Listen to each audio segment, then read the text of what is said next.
본문 말씀을 보시면 4장 6절에 바울의 가르침이 담겨져 있습니다.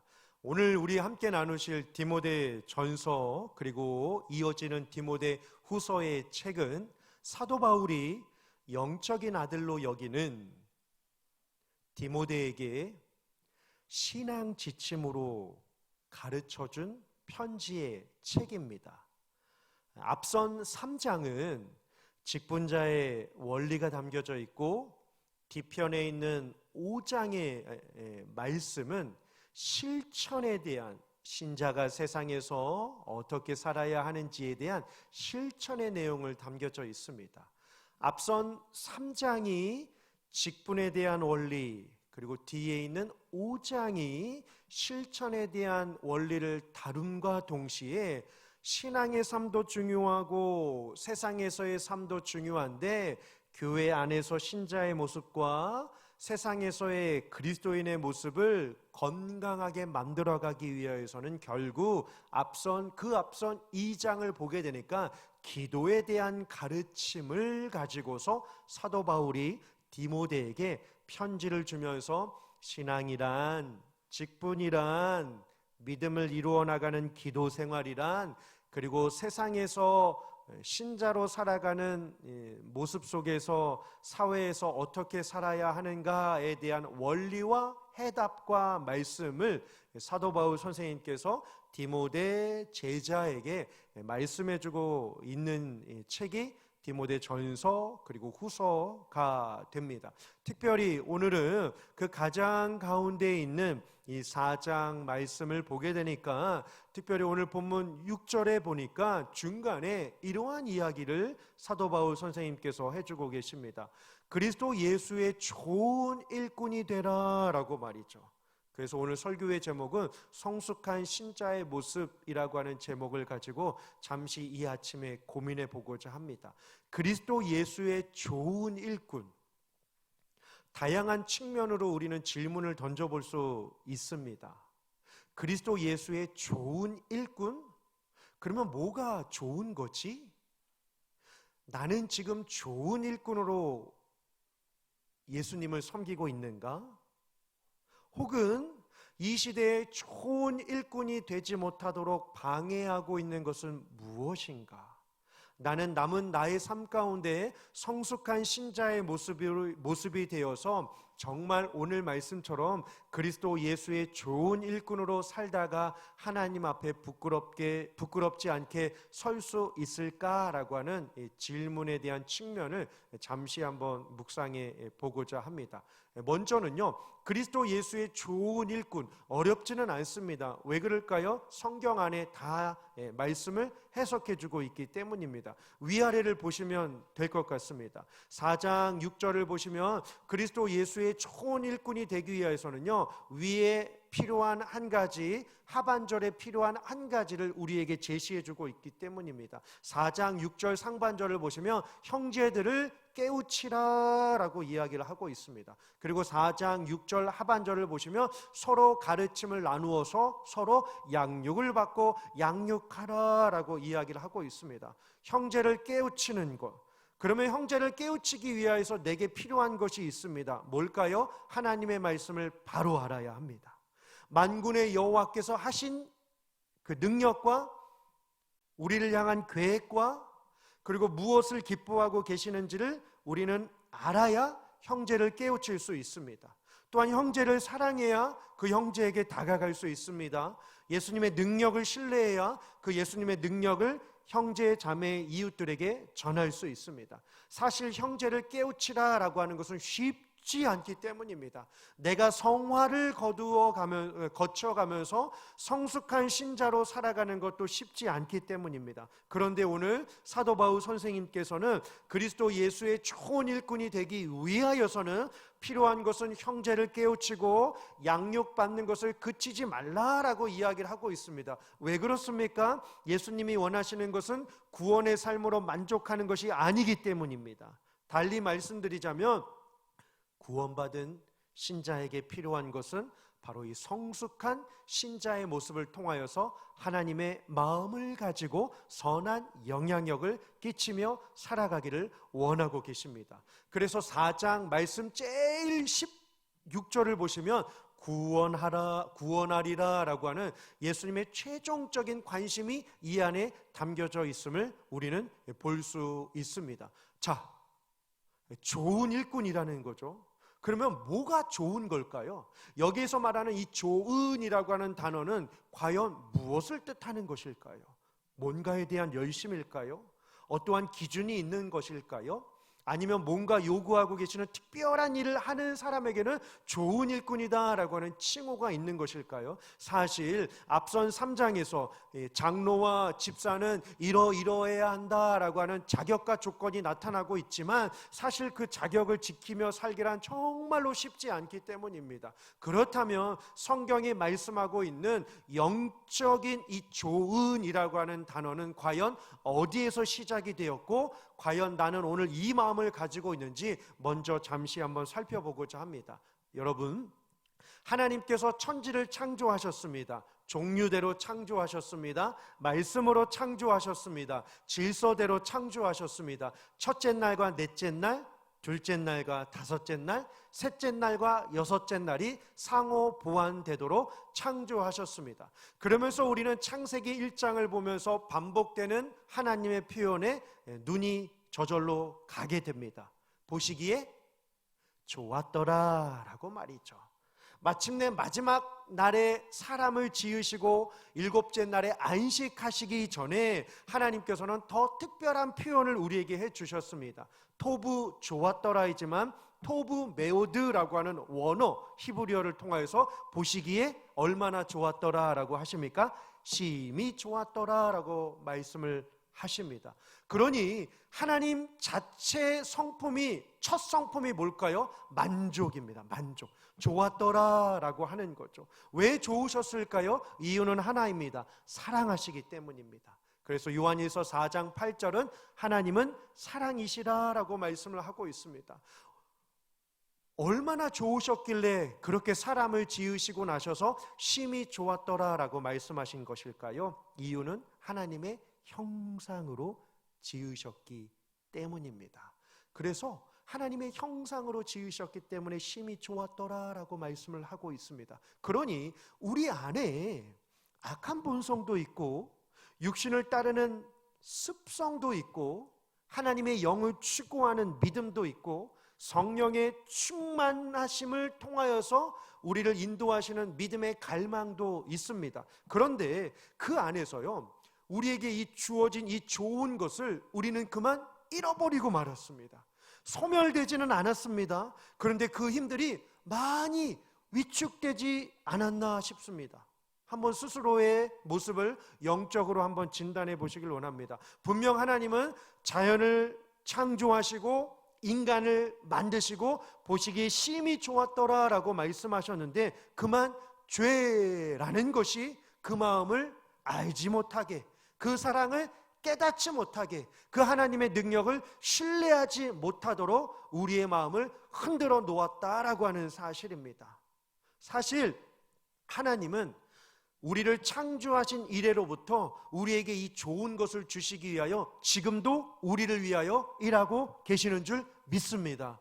그래서 시편에서요, 시편 107편 9절에 시편 기자가 이러한 고백을 합니다. 3가 우리 한번 화면 한번 보실까요?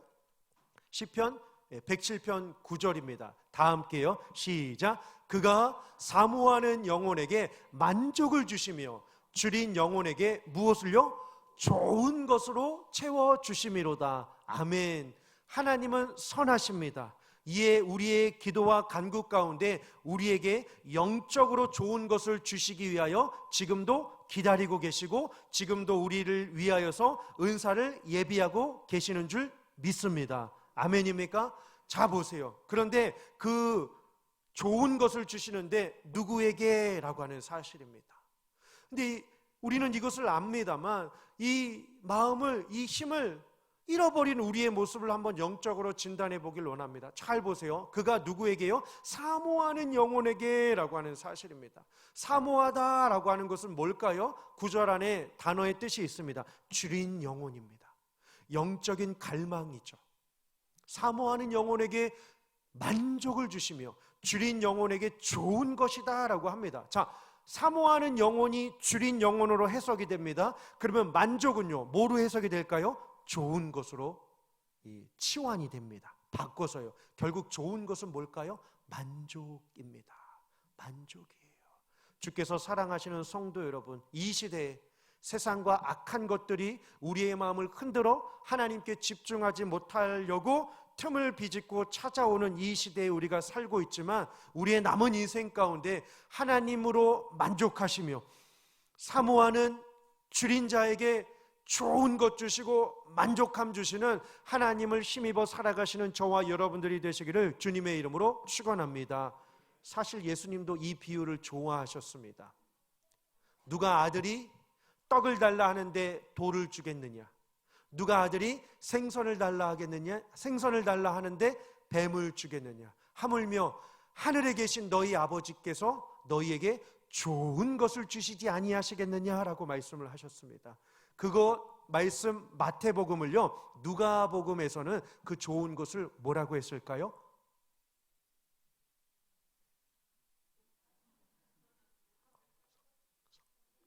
뭐라고 했죠? 그럼요, 성령입니다. 성령을 주셨다라고 이야기를 하고 있습니다. 너희 하늘 아버지께서 너희에게 성령을 주시지 아니하시겠느냐라고 말씀을 하셨습니다.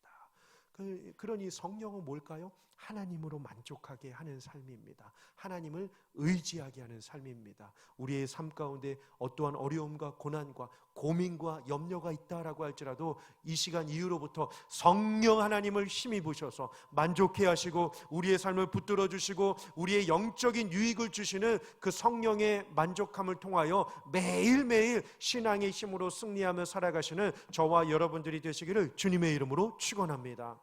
여기서 딱 끝나면 좋은데요, 그렇죠? 그런데 문제가 있습니다. 그런데 말입니다. 그렇죠? 그런데 문제가 있어요. 성령께서 우리를 만족하게 하시고 좋은 것을 주게 하시고 어떠한 상황에서도 이 마음이 청결하고 마음이 겸손하고 하나님을 의지할 수 있도록 우리를 지으셨음에도 불구하고 인생이란 쉽지만은 않습니다. 걱정도 있고 근심도 있고 우환도 있고 염려도 있다라고 하는 사실입니다. 하지만 그러한 상황도 다 하나님께서 우리를 훈련시키기 위해서 이 고난을 주셨지만 우리의 마음은 연약한지라 그 고난에 매몰되어 살아갈 때가 너무나도 많이 있다라고 하는 사실입니다. 그런데 거기에서 우리가 그래도 하나님을 붙잡으면 괜찮지만 이 말세의 지말 가운데 사탄은 그 시대보다도 더 강력하게 우리를 공격하고 있음을 우리는 민감하게 반응해야 한다라고 하는 사실입니다. 여러분, 이 시대 가운데 성령의 거룩한 영도 있지만 우리를 혼잡하게 하는 게 있습니다. 지난 시간에도 우리 보셨죠? 미혹의 영이요. 자, 그런데 공교롭게도요 4장 1절 한번 보실까요? 4장 1절입니다. 그러나 성령이 밝히 말씀하시기를 후일에 말세에 이때죠. 어떤 사람들이 있는데요. 근데 그 어떤 사람들은 누구라고 하죠? 믿음에서 떠났다라고 이야기를 합니다. 그러면 그 전에는요 믿음이 있었던 거죠. 신앙생활을 했단 말입니다. 그런데 이게 웬일입니까? 오죽했으면 성령께서 이 마지막 시대를 예언하시면서 성령께서 밝히 말씀하시되 후일에 어떠한 사람들이 있는데 믿음에서 떠났다라고 이야기를 하고 있습니다. 왜 떠났을까요? 그 다음 이어지는 표현입니다. 미혹하는 영, 귀신의 가르침이 있다라고 이야기를 하고 있습니다. 하나님은 우리를 부르셨습니다. 뭐로요? 그리스도 예수의 좋은 일꾼으로요. 우리가 성화될 뿐만 아니라 형제를 깨우칠 수 있도록 서로 양육을 받아 아름다운 공동체를 이루어가며 신앙의 교회를 세워가며 믿음의 영향력을 주며 지역을 살리고 나라를 이롭게 하며 열방 가운데 세계 선교를 할 수 있는 믿음의 역군으로, 신앙의 주인공으로, 믿음의 사람으로, 말씀의 종으로, 기도하는 일꾼으로 우리를 부르셨다라고 하는 사실입니다. 그런데 이게 웬일입니까? 미혹하는 영들과 귀신의 가르침들이 믿음에서 있었던 사람들을 떠나게 하는 일들이 비일비재하게 나타나고 있다라고 하는 사실입니다. 대표적인 이단들, 하나님을 부인하는 자들, 하나님을 멀리하는 자들, 하나님을 부정하는 자들이 시대에 많이 있다라고 하는 사실입니다. 그들 모두를 착 모아서요, 이 미혹하는 영, 이 귀신의 이 이야기가 이 시대와 상황과 모든 역사를 통틀어 보게 될 때 하는 일이 있습니다. 잘 생각해 보십시오. 천지를 창조하시고 아담과 하와에게 가정을 만들어 주셨습니다. 그런데 그 가정 안에 누가 찾아오죠?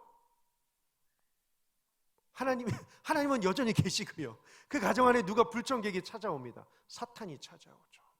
사탄이 찾아옵니다. 뭘 주기 위하여 사탄이 찾아옵니까? 거짓을 주기 위하여 찾아옵니다. 4장 2절처럼요. 이 시대에 미혹하는 영과 이 귀신의 가르침이 하는 일은 4장 2절에 하반절에 거짓말을 세상 가운데 사람들에게, 심지어 믿는 자들에게도 하나님이 진리가 아니라 다른 진리의 마음을 빼앗기도록 거짓말을 심겨준다라고 하는 사실입니다. 그래서 여러분, 성경에서 등장하고 있는 이 악한 일들과 좋지 못한 모습들과 영적으로 좀 강하게 표현하자면 영적으로 깨져버리는 그 상황을 보시면 이 거짓의 영이 늘 하는 게 있습니다. 3가지입니다. 분열, 분쟁, 분노예요. 분열. 그러니까 믿음에서 떠나게 하죠. 분열, 분쟁, 다투며 싸우며 전쟁을 일삼게 됩니다. 그리고 분노하게 됩니다. 이 거짓의 영이 심지어 예수님에게도 찾아오지 않았습니까? 예수님에게도 찾아왔습니다. 공격하고 무례히 행하고 예수님을 끊임없이 괴롭히고 있는 그러한 상황 속에서 육신을 입고 있는 예수님조차도 그 유혹과 고난과 핍박을 피할 수는 없었습니다. 그래서 예수님도요, 육신을 입고 있을 때 비록 그분께서 신성을 지니고 계셨음에도 불구하고 육신을 지니고 있는 자신의 모습을 바라보시면서 하나님께 이러한 기도를 드리게 됩니다. 수고하고 무거운 짐진 자들아 다 내게로 오라. 내가 너희를 쉬게 하리라. 나는 마음이 2가지요. 뭐라고 하셨죠? 예수님께서 온유하고 겸손하니라고 이야기를 하셨습니다. 나는 마음이 온유하고 겸손하니. 온유는 뭘까요? 말이나 조랑말이 길들여지는 과정이 온유입니다. 그리고 겸손은 무엇일까요? 내 힘이 아니라 하나님의 힘으로 사는 것이 겸손입니다. 예수님 자신도 마찬가지셨습니다. 그 유혹과 어려움들을 이겨나가시기 위하여 필요한 방편이 바로 무엇이었냐면, 하나님 아버지, 내가 이 땅에 인간의 몸을 입고 왔기 때문에 한계가 있습니다. 시간의 한계, 육신의 한계, 상황의 한계, 삶의 한계가 있습니다. 하지만 나를 다스려 주시옵소서, 나를 붙들어 주시옵소서라고 예수님 자신도 기도하셨습니다. 왜 그랬을까요? 하나님만으로 만족하며 살고 싶었기 때문입니다.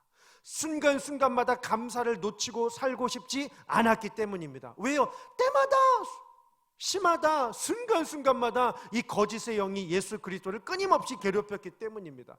하물며 예수님께 공격하였던 미혹하는 영과 귀신의 가르침이 있었다고 한다면 함께 있었던 제자들도 마찬가지죠. 오늘 우리는 어떨까요? 내가 점점 더 그리스도 예수의 좋은 일꾼이 되기 위하여 하나님 앞에 한 걸음 한 걸음 나아갈 때마다 이때 똑같이 일하는 영이 분명히 있음을 우리는 분별해야 합니다. 미혹하는 영, 귀신의 가르침으로 인하여 거짓을 일삼고 오는 이러한 악한 유혹들이 있음을 우리는 기억해야 할 것입니다. 이기는 방법이 뭘까요? 제가 여러분들에게만 가르쳐 드리도록 하겠습니다. 악한 영을 이기고 또 이 시대 가운데 끝까지 그리스도 예수의 좋은 일꾼이 되기 위해서 이기는 방법은요, 제 인간적인 방법이 아니라 성경의 방법으로 제가 여러분들에게 해답을 드리도록 하겠습니다. 4장 3절과 4절을 보시면 반복되는 단어가 있습니다. 감사와 받음입니다. 참 사도 바울 선생님께서 얼마나 이렇게 탁월하게 우리에게 이 방법을 선물해 주셨는지 감사할 뿐입니다. 3절 하반절이에요. 감사함으로 받으라라고 이야기를 합니다. 왜요? 우린 누구입니까, 여러분? 감사함으로 받으라. 그 옆에 살짝 보십시오. 믿는 자들과 진리를 아는 자들은 감사함으로 받으라라고 이야기를 하고 있습니다. 또 4절도 마찬가지입니다. 하나님께서 지으신 모든 것이 선함에 선, 좋음, 굿, 토부라고 하는 단어가 여기에 있습니다. 감사함으로 받으면 버릴 것이 없나니 라고 말씀을 하고 있습니다. 이 시대에 필요한 것입니다. 그러면 여러분 보세요. 거짓을 멀리하게 됩니다. 그리고 내가 감사의 삶으로 하나님을 만나는 것을 기뻐하게 됩니다. 그러면 우리에게 찾아오는 것이 무엇일까요? 거룩입니다. 4장 5절이에요. 하나님의 말씀과 기도로 거룩하여 짐이라. 아멘이라고 말이죠. 거룩의 반대가 뭘까요? 안 거룩입니까? 거룩의 반대는 거짓입니다. 왜요? 거룩은 하나님을 닮아가는 과정입니다. 하나님께 있어서는 거룩은 완성된 존재이지만 우리에게 있어서 거룩은 완성될 존재입니다. 잘 기억하셔요. 하나님은 이미 거룩하신 분이십니다. 그분에게는 뭔가 더할 것이 필요 없습니다. 뭔가 배우셔야 할 것이 필요가 없습니다. 뭔가 채워지셔야 할 것들이 아무것도 필요 없습니다. 하나님은 완전하신 분이신 줄 믿습니다. 이에 하나님은 거룩하신 하나님이십니다. 완성된 존재이십니다. 하지만 우리는요, 육신을 입고 있기 때문에 아직 완성되지 못하였습니다. 완성될 존재이지요. 뭐를 통하여서요? 성화입니다. 그래서 우리에게 성화가 필요한 것입니다. 이 성화에게 필요한 것은 두 가지라고 합니다. 말씀과 기도로 거룩하라라고 말이죠. 말씀과 기도로 거룩하라라고 말이죠. 내 안에 말씀이 들어옵니다. 내 안에 기도가 채워지게 됩니다. 그러면 우리가 하나님 앞에 어떻게 나아갈 수 있을까요? 시편 50편 23절입니다. 화면 한번 보실까요? 다 함께요. 시작. 감사로 제사를 드리는 자가 나를 영화롭게 하나니 그의 행위를 옳게 하는 자에게 내가 하나님의 구원을 보이리라. 아멘. 이 얼마나 놀라운 은혜입니까? 우리의 연약한 모습으로 하나님을 영화롭게 한다고요? 또 하나님께서 나를 사용하셔서 저와 여러분들을 사용하셔서 하나님의 구원을 보여주신다고요? 누구에게요? 감사로 살아가는 자들에게요. 근데 한 가지 마음 아픈 일이 있습니다. 우리는 이 시간 감사로 하나님 앞에 나왔습니다. 예배하기 위하여 하나님 앞에 나왔습니다. 하나님을 최고의 존재로 온 우주 만물의 가장 지극히 높으신 지존하신 하나님으로 인정하면서 우리는 이 자리에 나왔습니다. 그런데요, 50편 23절만 보시면 참 은혜가 되십니다. 그런데 50편 22절을 보시면 마음이 찢어집니다. 화면이요. 하나님을 잊어버린 너희요, 제발 이것들을 생각하라. 제발 이것들을 생각하라. 그렇지 않으면 내가 너희를, 저는 읽을 수 없을 것 같습니다. 이 단어를. 하나님을 잊어버린 너희요, 이제 이를 생각하라.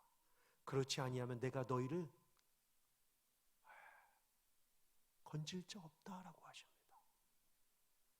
심판대에서 오른쪽과 왼쪽, 양과 염소, 천국과 지옥을 하나님께서 이렇게 나누신다라고 말씀을 하고 있습니다. 준엄한 심판이 있죠. 우리에게는 감사로 제사를 드리며 하나님을 영화롭게 하며 하나님의 구원을 맛보며 믿음의 예배로 살아가며 만군의 여호와를 사모하며 살아가는 이 큰 축복을 우리가 받았음에도 불구하고 여전히 이 세상 주변에요, 교회 문만 열고 나아가면 우리 주변에요, 얼마나 많은 영혼들이 어떻게 살고 있습니까? 하나님을 잊어버린 세대로 살아가고 있다라고 하는 사실입니다. 마지막은 옵니다. 개인의 종말도 오고 나라의 마지막도 오고 역사의 종말도 옵니다. 인류의 최종 심판도 옵니다. 그 마지막에 이미 수천 년 전에 하나님께서 구약의 시편을 가지고서 내가 너희를 건질 자 없다라고 하십니다. 멸망의 자리에 간 자 아무리 애원해도 천국으로 다시금 재조정하는 일이 없다라고 말씀을 하고 계십니다. 우리는 이 말씀에 우리의 마음을 모아 믿음의 눈물을 흘려야 하지 않을까요? 그 영혼이 돌아올 수 있도록, 그 영혼이 하나님을 만날 수 있도록 말이죠. 이에 우리에게 필요한 것이 있습니다. 그 사람에게 지금 찾아가십시오, 전화하십시오, 이것보다도 우리에게 필요한 것이 있습니다. 내가 먼저 영적으로 회복이 되어야 돼요. 시편 84편 1절 한번 보실까요? 어떠한 신앙으로 살아야 하나님을 만군의 여호와라고 부를 수 있을까요? 기적을 맛볼 때 이러한 표현을 할 수 있는 건가요? 어떠한 마음가짐이 있어야 하나님을 그냥 하나님이 아니라 만군의 여호와로 고백할 수 있을까요? 그리고 어떠한 마음을 가져야 삶에서 가장 우선순위를 주의 장막이 어찌 그리 아름다운지요라고 고백하는 것처럼 주의 믿음의 자리에 나와 예배를 최고의 삶으로 여기면서 살아갈 수 있을까요? 고민이 되지 않을 수 없습니다. 우리는 압니다. 누가 우리를 붙들고, 누가 우리에게 힘을 주시고, 누가 우리의 삶을 인도하시고 우리의 연약한 고백을 들어 응답하시는지 우리는 압니다. 알기 때문에 그 힘이 위대한 것을 알죠. 시편 다음 구절처럼요. 84편 7절이요. 7절입니다. 그들은 힘을 얻고 더 얻어 나아가.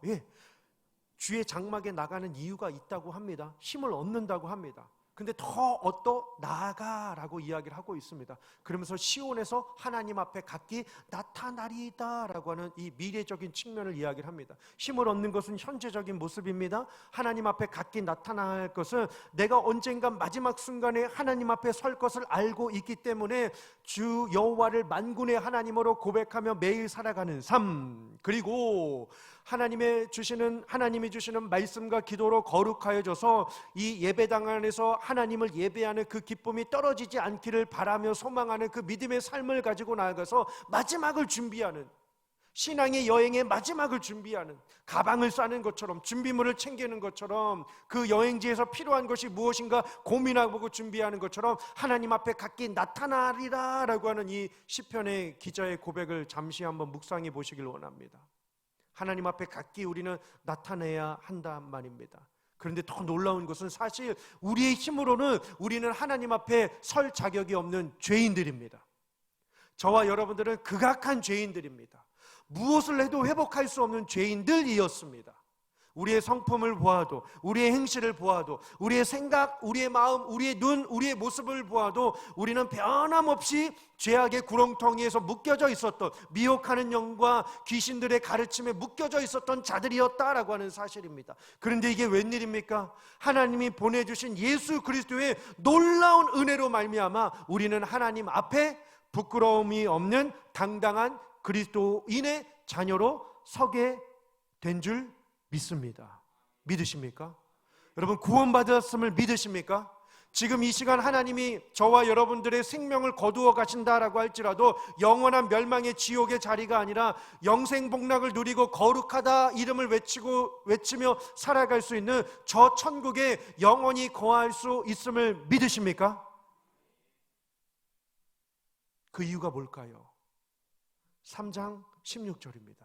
요한복음 3장 16절이 복음의 핵심 구절이라고 한다면 예수님께요, 바울의 복음의 핵심 구절이 뭔지 아십니까? 디모데전서 3장 16절입니다. 화면이요. 크도다 경건의 비밀이요 그렇지 않다 하는 이 없도다. 그는, 잘 보세요, 예수님을 이렇게 설명한 구절 이거 말고는 없을 것 같습니다. 크도다 경건의 비밀이요 그렇지 않다는 이 없도다. 예수님을 설명합니다. 그는 육신으로 나타난 바 되시고 성육신, 영으로 의롭다함을 받으시고 죄의 권세를 깨트리셨습니다. 천사들에게 보이시고 부활하셨습니다. 만국에서 전파하시고 승천하셨습니다. 세상에서 믿음 바 되시고 복음이 지금까지도 이어지고 있습니다. 영광 가운데서 올려지셨느니라. 하나님이 붙들어 주셨으니까요. 예수 그리스도의 오심, 죽으심, 다시 사심, 부활하심, 승천하심, 재림을, 이 한 구절이 예수님을 이렇게 사도 바울이 묘사하고 있습니다. 이 일이 있었기 때문에 우리가 하나님 앞에 각기 나타날 수 있게 된 줄 믿습니다. 이게 복음이죠. 이게 은혜죠. 이게 하나님의 사랑입니다. 마지막 시편 84편 11절 여호와 하나님은 해요 방패이시라. 여호와께서 그래서 이것을 주신 것을 우리는 잊지 말아야 합니다. 그리스도 예수의 좋은 일꾼은요, 이 두 가지를 잊지 말아야 돼요. 은혜와 영화. 은혜, 구원의 서정의 첫 번째입니다. 예정이죠, 예정.